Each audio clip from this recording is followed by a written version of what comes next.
Good morning বন্ধুরা, কেমন আছো তোমরা সবাই? আশা করছি তোমরা খুব ভালো আছো আর আমরা তো খুব ভালো আছি। আর সকাল সকাল ঘড়ি থেকেই সময়টা শুরু করলাম আর কি। তো এখন টাইম হচ্ছে 7টা বাজে আর আমাদের সোহম এখানে হয়ে গেছে পুরোপুরি রেডি। তো সোহমের তো আজকে ফার্স্ট স্কুল, তো সারা রাত আমাদেরও ঠিক মতো ঘুম হয়নি। তোমাদের দাদাভাইও রেডি হয়ে দাঁড়িয়ে আছে আর আমিও রেডি হয়ে নিয়েছি। আর সোহমকে দেখো কেমন লাগে। সোহম পিছন ফেরো দেখি, পিছন। এই দেখো সোমের এই ব্যাগটা ওর দাদা কালকে এনে দিয়েছে। তো এই ব্যাগটা নিয়ে নিয়েছে আর ওয়াটার বোতল নিয়ে নিয়েছে। ব্যাগের মধ্যে সব বই গুছিয়ে দিয়েছি। তো আজকে ওর প্রথম স্কুল, ওর বাবা আর আমি তো যাবই ওখানে, দেখবো আজকে কি করছে না করছে। তো থাকবো, তোমাদেরও সবটাই দেখাবো। তো চলো, এদিকে মাও উঠে পড়েছে, ওই দেখো চা খাচ্ছে, বাবা সবাই উঠে গেছে। তো সবাই ঘরে আছে এখনো, সেভাবে ঘুম থেকেও মানে বিছানা থেকে বেরোয়নি আর কি। তো চলো আমরা বেরোই, তারপর তোমাদের বাকিটা পরে দেখাচ্ছি। এখন চলে এলাম সোহমের স্কুলের সামনে আর সোহম কিন্তু ক্লাসের মধ্যে আছে। এখন সব ক্লাস চলছে, তো গেটটাও বাইরে থেকে লাগানো আছে, তো দেখতেই পাচ্ছ। চলো, তো এটা হচ্ছে সোহমদের ক্লাস। ক্লাসে ম্যাম আছে আর সোহমও আছে ভিতরে। এই দেখো সোহম।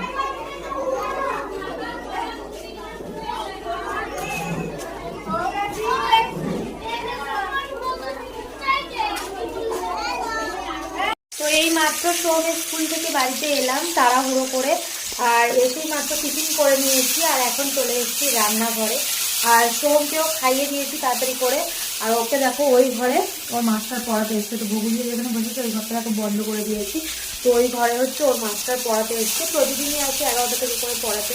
তো সোহমের স্কুল তো 10টা 5-এ স্কুল ছুটি হয়ে যায়, তারপরই ওর মাস্টার চলে আসে 11টা থেকে পড়াতে। তো যাই হোক, আজকে তো আমার স্কুলটা কিন্তু ভালোই কেটেছে। তো আজকে কান্নাকাটি খুব একটা করেনি, একটু একটু করেছে। তো কান্নাকাটি এখন তো বাচ্চা একটু একটু করবেই। তো এরকম যদি 2-4 দিন করতে করতে আবার প্র্যাকটিস হয়ে যাবে। তো যাই হোক, তো আমার স্কুলটা মোটামুটি ভালোই কেটেছে। তো স্কুলে প্রচুর হোমওয়ার্কও দিয়েছে, সেগুলো আমাকে একটু টাইম করাতে হবে। তো দুপুরবেলা ভাবছি তো আমি হোমওয়ার্কগুলো করিয়ে নেবো। আর এখন আমি এখানে রান্নাঘরে চলে এসেছি, রান্না করছি। আর আমার খাওয়া দাওয়া কমপ্লিট হয়ে গেছে। আর শিবুকাকে দিয়ে একটা ফিটার আনতে দিয়েছিলাম সোহমের জন্য। সোহম কিন্তু এখনো ফিটারেই দুধ খায়, তো ও এমনি গ্লাসে খেতে পারে না, তো ফিটারেই খেয়েছে। তো যাই হোক, চলো রান্নাটা সেরে নিয়ে কি কি রান্না হচ্ছে তোমাদের পরে বলছি। গুড ইভিনিং বন্ধুরা, এখন সন্ধ্যাবেলা আর চলে এসেছি বাইরে। আর মানে দুপুরের পর থেকে তো ভিডিও করা হয়নি, প্রচুর ব্যস্ত ছিলাম। তো এখন একটু ফ্রি হলাম, তো এখন থেকেই ভিডিও স্টার্ট করে দিয়েছি। তো সন্ধ্যাবেলা দেখতে পাচ্ছ মা ওদিকে রুটি বানাচ্ছে আর আমি এদিকে বসে পড়েছি সমস্ত সবজি নিয়ে। তো মাকে কেটে দিলাম দেখো এক ঝুড়ি বাঁধাকপি। তো রাতে হবে বাঁধাকপির তরকারি। তো তার জন্য এখানে কাটতে বসেছি আলু। আর নতুন আলু নিয়ে এসছে বাবা। তো নতুন আলুর না একটু স্বাদ পাওয়া যাচ্ছে না, যাই তরকারি করছি যেন কিছু কম কম কম কম লাগছে, তরকারি পরিপূর্ণতা আর হচ্ছে না। তো যাই হোক, কিছুদিন খেতে খেতে তবে মানে ভালো লাগবে আর কি। আর এখানে নিয়েছি 2টো টমেটো। আর ঠান্ডায় না আমার গলার অবস্থা খুব খারাপ, তো 2টো টমেটো বাঁধাকপিতে দেবো।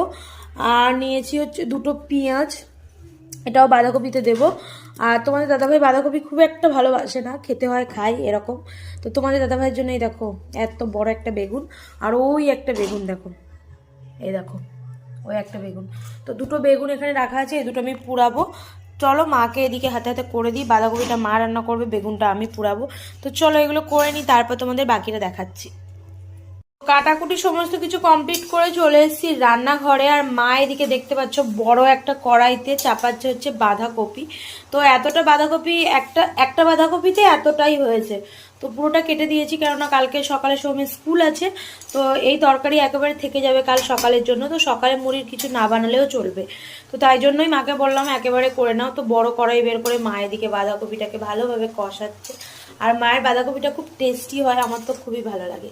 তো চলো মা এদিকে বাঁধাকপিটা করুক আর আমি এদিকে গ্যাসে বসিয়ে দিয়েছি দেখো বেগুন পোড়া। তো এই বেগুনগুলো সাইজ এত বড় বড়, 2টো পোড়ালেই এনাফ। তো এই একটা পোড়ানো হচ্ছে আর একটা পোড়ানো কমপ্লিট, এই দেখো এখানে আছে। তো চলো এই কাজগুলো করে নিই। আর পাপ্পু কিন্তু এখন ঘুম দিচ্ছে, তো চলো তোমাদের একটু দেখিয়ে দিই। তো চলে এলাম বাইরে আর পাপ্পু এখানে ঘুম দিচ্ছে আর আমি হাতে করে নিয়ে এসেছি টর্চ লাইট, কেননা এখানটা অন্ধকার তোমরা দেখতে পাতে না তার জন্য। তো এই দেখো পাপ্পু এখানে ঘুমো করছে, আর এটা পাপ্পুর মানে শোয়ার বিছানা আর কি। পাপ্পু এই ঢপের মধ্যেই ঘুমায়, এর মধ্যেই পাপ্পু থাকে, কিন্তু রাতে করে থাকে না। রাতে করে বাবা মা যেখানে শোয় ওখানেই ঘুমায়। এখানে সারা দিন ঘুমায়, সন্ধ্যেবেলা থেকে ঘুমায়। পাপ্পুর ঘুমটা শুধু দেখো। তো চলো, পাপ্পুর খাওয়া দাওয়া কমপ্লিট, এখন ঘুমাচ্ছে, কখন উঠবে জানি না। তো যখন উঠবে পরে তোমাদের দেখাবো। এখন পাপ্পু এখানে ঘুমাক। আর পাপ্পুর সমস্ত জামা কাপড়গুলো এই দেখো এখানে ভাঁজ করে রেখে দিয়েছি, যখন যেটা পরে একটা করে পরে আবার এখানে এর মধ্যে রেখে দিই। আর বাইরের অবস্থাটা খুবই খারাপ, দেখতেই পাচ্ছ নোংরা পড়ে আছে। আমি একটু আগেই সব সবজি কেটেছি। তো চলো এগুলো সব ক্লিন আপ করে নিই, তারপর পরে তোমাদের কাছে আসছি। ফাইনালি এখন টাইম হচ্ছে 10টা বেজে গেছে, অনেকটাই রাত। আর এদিকে মশাই টানানো হয়ে গেছে, আর ওই ব্ল্যাক ব্ল্যাঙ্কেটে হচ্ছে সোম ঘুমাচ্ছে। তো কাল সকাল সকাল ওঠার ব্যাপার আছে, আর খুবই ঘুম পেয়ে গেছে, ঠান্ডাও লেগেছে। তো তাড়াতাড়ি ব্ল্যাঙ্কেটের মধ্যে ঢুকতে পারলেই যেন শান্তি। আর আজকে সোমের প্রথম স্কুল ছিল, খুবই খুবই ভালো কেটেছে সোমের প্রথম স্কুল। সোম স্কুলে গিয়ে কিন্তু খুব একটা বদমাশি করেনি, একটু কান্নাকাটি করেছে যা, এছাড়া কিন্তু আর কিছুই করেনি। তো যাই হোক, চলো সোমের স্কুল জার্নি শুরু হয়ে গেছে, তো দেখা যাক কীরকম কী কাটে। আর কালকে সকালেও সৌমের স্কুল আছে। আর কদিন না মানে স্কুলের জন্য একটু তাড়াতাড়ি আমাদের ঘুম থেকে উঠতে হচ্ছে, 5:30টার মধ্যে উঠে পড়তে হচ্ছে। সৌমের খাওয়া দাওয়া রেডি করা, আর ওকেও রেডি করা, ব্রাশ করানো, সমস্ত কিছু। এবার যেহেতু বাচ্চা না, ওকে মানে ব্রাশ কর বললেই তো করে ফেলছে না, ওকে করাতে হচ্ছে, সময় লাগছে। তো এইগুলোই। তো যাই হোক চলো, আজকে ভিডিওটা বেশি বাড়ালাম না, এই পর্যন্তই রাখলাম। দেখা হবে তোমাদের সাথে পরবর্তী একটা ভিডিওতে। ততক্ষণ তোমরা ভালো থেকো, সুস্থ থেকো। আজকে মতো টাটা, বাই বাই।